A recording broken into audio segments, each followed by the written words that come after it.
Mali, le référendum sur la Constitution pourrait se faire avec d'autres pièces d'identification en plus de la carte nationale biométrique sécurisée, notamment l'utilisation des cartes d'électeurs qui vont être complétées par les éléments d'identification pour ce scrutin, selon l'autorité indépendante de gestion des élections. Les autorités maliennes en charge des élections font noter que le processus de production et de remise des cartes nationales d'identité biométrique sécurisées enregistre quelques contraintes quant au volume de production et au rythme de remise des cartes à leurs titulaires. Le référendum sur l'adoption d'une nouvelle constitution aura lieu le 18 juin 2023 au Mali. Ce scrutin doit aboutir à des élections en février 2024.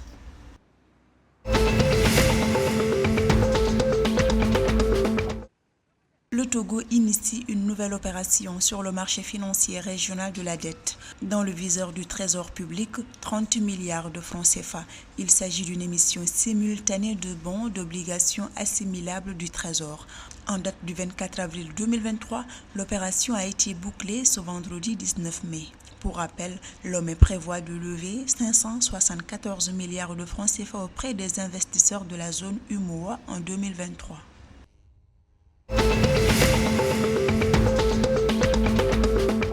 Un prêt de sauvetage de 3 milliards de dollars a été approuvé en faveur du Ghana par le Fonds monétaire international. Étalé sur 3 ans, ce financement ouvre la voie potentielle au Ghana pour sortir de la crise économique. À noter que le pays ouest-africain fait face à une crise économique aiguë. Celle-ci a été notamment déclenchée par la diminution des réserves internationales, la dépréciation du cedi, la monnaie locale du Ghana, la hausse de l'inflation et la chute de la confiance des investisseurs nationaux, indique le Fonds monétaire international.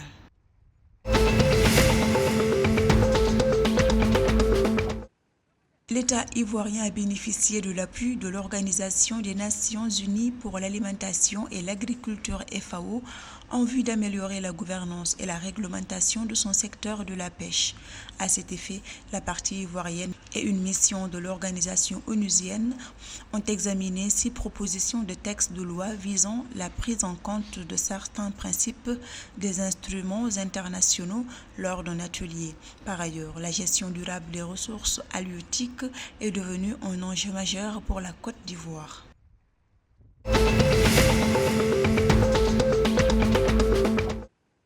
Au Burkina Faso, le Premier ministre Maître Apollinaire Joachim Kyelem de Tambela a reçu en audience une délégation de la Banque africaine de développement le 17 mai 2023. À travers la visite de cette délégation à Ouagadougou, la capitale burkinabé, la BAD réaffirme son soutien aux autorités de transition. Ainsi, la délégation de la BAD a recueilli les orientations du chef du gouvernement en vue de mieux accompagner le Burkina Faso.